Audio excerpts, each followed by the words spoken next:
Jingga mengawali senja, menyombongkan kesempurnaan paripurna.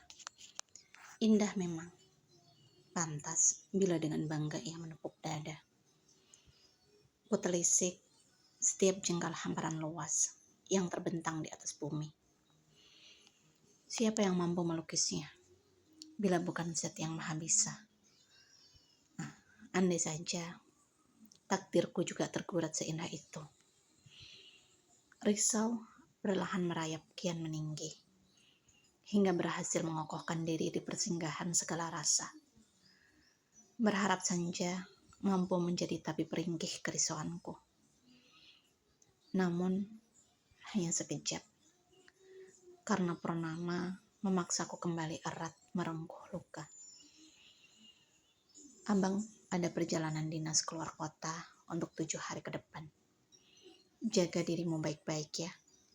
Jangan lupa akan 4 adab seorang istri saat jauh dari suaminya. Masih ingat kan? Pesan pertama Bang Fatih kuterima melalui aplikasi hijau tadi siang. Belum tuntas aku mengejar rangkaian hurufnya. Kembali masuk pesan kedua. Sudahlah. Aku yakin istriku yang jelita ini tak akan melanggarnya. Agama dan kepribadian yang kau miliki membuatku yakin akan kepatuhanmu pada Allah juga suami. Love you sayang. Tak henti kulangitkan doa agar kebersamaan kita berlanjut hingga ke janahnya. Impian besar kita berdua.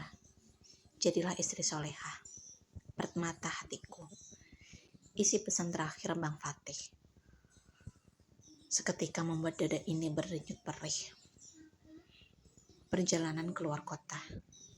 Bagaimana dia bisa pergi untuk 7 hari ke depan tanpa beritahuku? Keperluannya? Bukankah Bang Fatih membutuhkan itu? Dan tadi pagi tak sedikit pun nampak sesuatu yang dia bawa selain tas kerja. Lalu, tak ingin larut dalam kecemasan, bergegas ku ayun kaki, berlari ke kamar, melihat isi lemari pakaian. Dan aku terhenyak dengan degup kencang, sangat keras, hingga jatuh tak lagi mampu menopang bobot tumbuh. Jingga yang tadi sempat menepi, kini kembali menyapa di kemerahan netra. Namun kali ini tak lagi sendiri, karena dia membawa serta hujan yang berteduh di bawah alisku. Keras, aku menolak segala buruk wasangka. Namun bimbangku kencang berteriak bahwa itu adalah nyata. Bang Fatih telah memutuskan untuk mendua, membagi hati, juga raga tanpa izinku. Allahu Rabbi, apakah tak kau tulis tentang cinta dalam buku kehidupanku? Bukankah Engkau Zat yang Maha Adil? Lalu mengapa hanya duka yang tertera di sana? Apa engkau lupa? Bukankah itu bukan sifatmu? Lalu apa?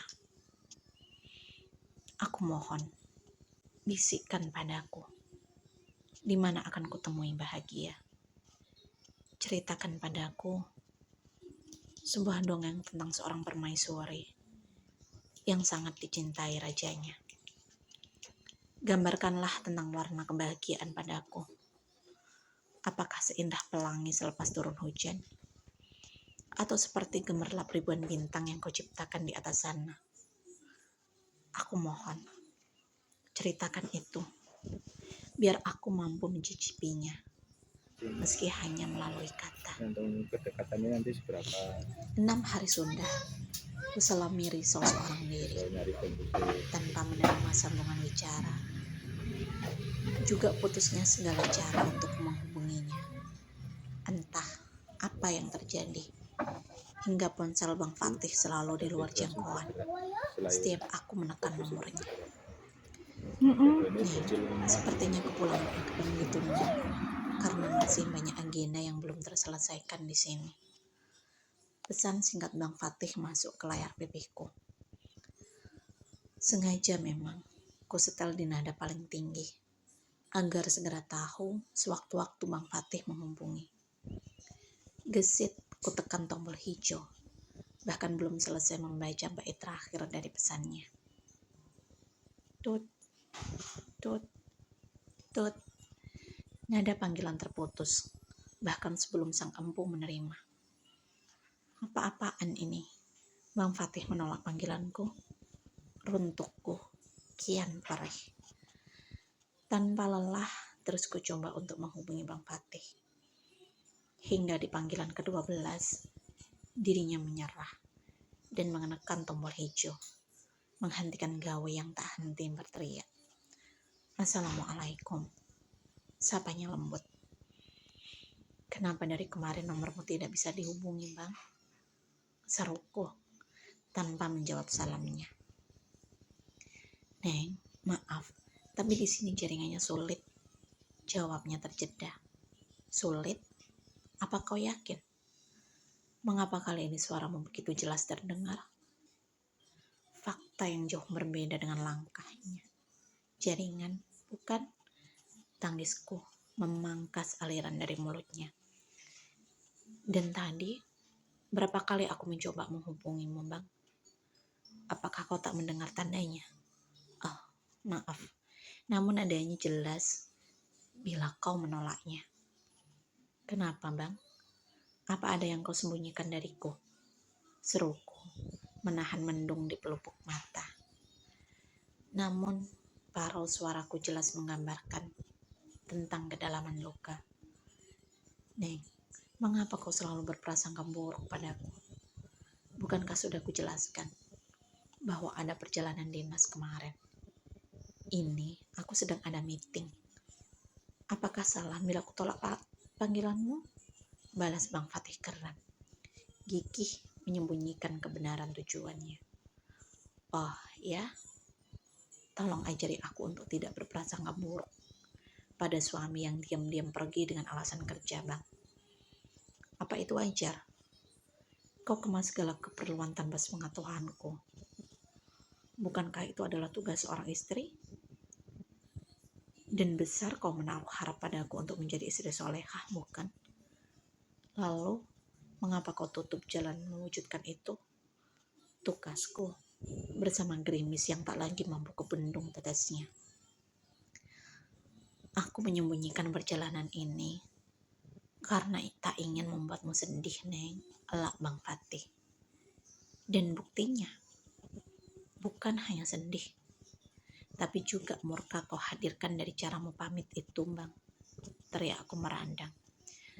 Maaf, bila cara Amang salah bagimu, Neng, lirih Bang Fatih. Dalam pesanmu, masih sempat kau ingatkan aku tentang adab seorang istri pada suaminya. Namun, mengapa kau lupakan adab seorang imam dalam rumah tangga? Atau jangan-jangan Abang tak tahu tentang 12 adab itu? Ucap kau, terus mencerca tanpa memberinya celah untuk bicara. Abang sudah meminta maaf. Sudah pula menjelaskan kondisinya. Masih kurangkah? Hingga harus kau cerca aku seperti ini? Tukas Bang Fatih tersinggung. Maaf, 6 hari kau tinggalkan aku tanpa kepastian. Dan kini hanya maaf yang kau persembahkan? Mudah sekali ya, ucapku sinis. Neng, sudahlah. Jangan terus kau memancing perdebatan seperti ini. Aku paham bila kau sangat marah. Bahkan sangat mafhum. Tapi tolong, cukup untuk tak henti mencerca seperti ini. Sungguh, bukan ketentraman yang akan kita dapatkan. Justru hanya akan menyulut kemarahan yang lebih besar di hati masing-masing. Ucap Bang Fatih. Entah karena memang tak ingin melanjutkan silat lidah, atau tak lagi mampu mengelak dari segala dusta. Ku coba kembali mengatur hala nafas, menekan kencang di dalam dada.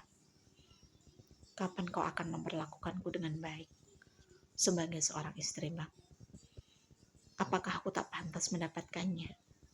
Pengabdianku, apakah tak ada nilai di matamu? Ucapku melemah dalam puing asa. Neng, jangan kau merasa seperti itu.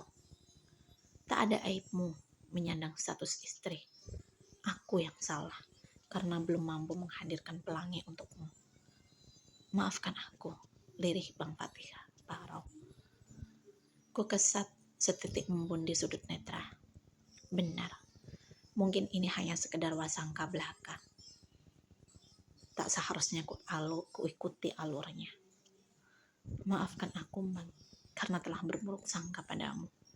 Tuturku mencoba kembali merajut kepercayaan. Pelan terdengar Bang Fatih tertawa. Bila memang kamu menginginkan aku pulang besok, akan kuusahakan menyelesaikan semua tugas malam ini. Asal kau merasa lega, maka aku pun akan sangat bahagia. Pungkas Bang Fatih mengokohkan kepercayaan. Ambang, samar terdengar suara seorang wanita di sela deru nafas Bang Fatih. Siapa wanita yang menemani Bang Fatih dalam perjalanan dinas? Sekretaris kantorkah? Lantas mengapa memanggil dengan sebutan Ambang? Seakrab itukah hubungan mereka? Runtukku dalam hati. Siapa itu, Bang? Tanyaku heran.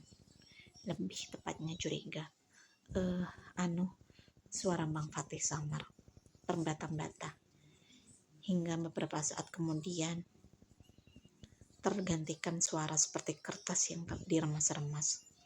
Sebelum akhirnya terputus habis.